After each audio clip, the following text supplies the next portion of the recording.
Maayong adlaw mga kapatid, Liway Abasni para sa News 5 Bisaya.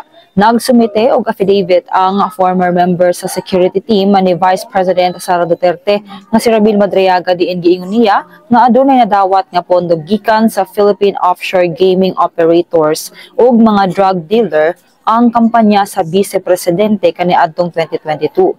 Mato ni Madriaga gipondohan sa mga pogo ug drug dealer ang iyang gitukod nga Inday Sara Duterte is my president. Dugang niya gisugo kuno siya nga maghatod og duffel bag nga adunay sulod nga kapin 30 million pesos sa pipila ka mga tawo ug mga lugar sama sa usa ka mayor sa Laguna, usa ka comedy bar sa Quezon City ug usa ka parking area sa Office of the Ombudsman. Nakapriso karon si Madriaga sa Bureau of Jail Management and Penology sa Taguig tungod sa kaso nga kidnapping nga iyang gikontra. Sumala sa iyang abogado nga si Attorney Raymond Palad nahadlok sa Madriaga alang sa iyang kaluwasan human siya gibisita sa mga tawo nga konektado sa Vice Presidente.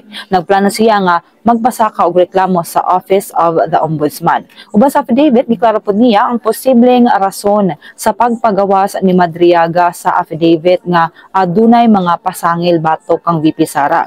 Sumalo ni Palad nangayo og tabang si Madriaga bahin sa reklamo nga gisangat niya batok kang Attorney Harry Roque. Para kang Madriaga, gibiyaan siya ni VP Sara sa maong kaso. Gisulti ni Palad nga nasuko si Madriaga tungod sa daghang mga confidential nga buluhaton nga iyang gihimo sama sa pagkuha og paghatod og kwarta apan sa pagpangayo niya og tabang wala siya natabangan sa Vice Presidente. Wala pay pahayag ang kampo ni Vice President Sara Duterte bahin niini. Kinsa na mga tong update magpadayon na sa pagbantay sa social media pages sa News 5 para sa uban pa mga balita ug update. Amping tang tanan.